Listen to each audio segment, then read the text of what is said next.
এখন আরেকটা delivery complete করলাম। আজকে হচ্ছে মোটামুটি ৩-৪টা ডেলিভারি হয়েছে।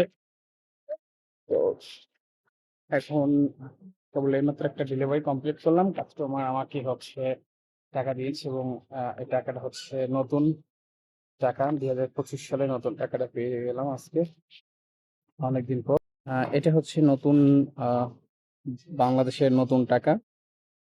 ২০২৫ সাল ২৫ সালের নতুন টাকাটা আমি পেয়ে গেছি ডেলিভারি করে।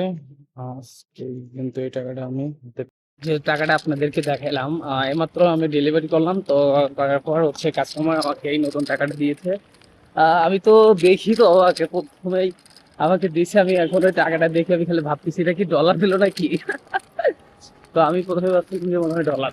আমি তো কনফিউজ হয়ে গেলাম যে এটা ভাঙাবো কেমনে, এটা কয় টাকার লোড।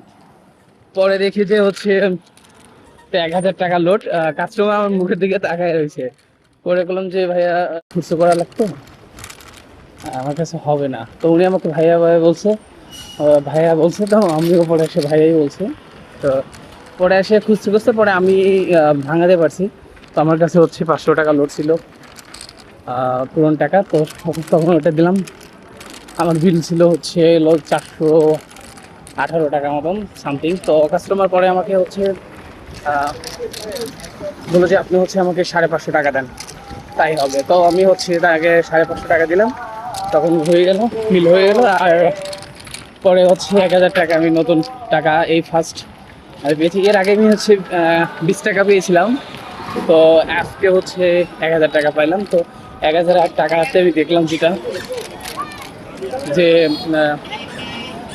আগে তো হচ্ছে ১,০০০ টাকাতে মুজিবরের ছবি ছিল, কিন্তু এখন ১,০০০ টাকাতে কোনো মুজিবরের ছবি নেই। এবং আগের যে ১,০০০ টাকা ছিল সেই ১,০০০ টাকার থেকে অনেকটা ভিন্ন করেছে এই ডিজাইনটা, এই নতুন ১,০০০ টাকার টাকাটা। এবং টাকার ডিজাইন, কালার সব কিছু ভিন্ন করেছে, অনেক সুন্দর লাগলো। ধন্যবাদ।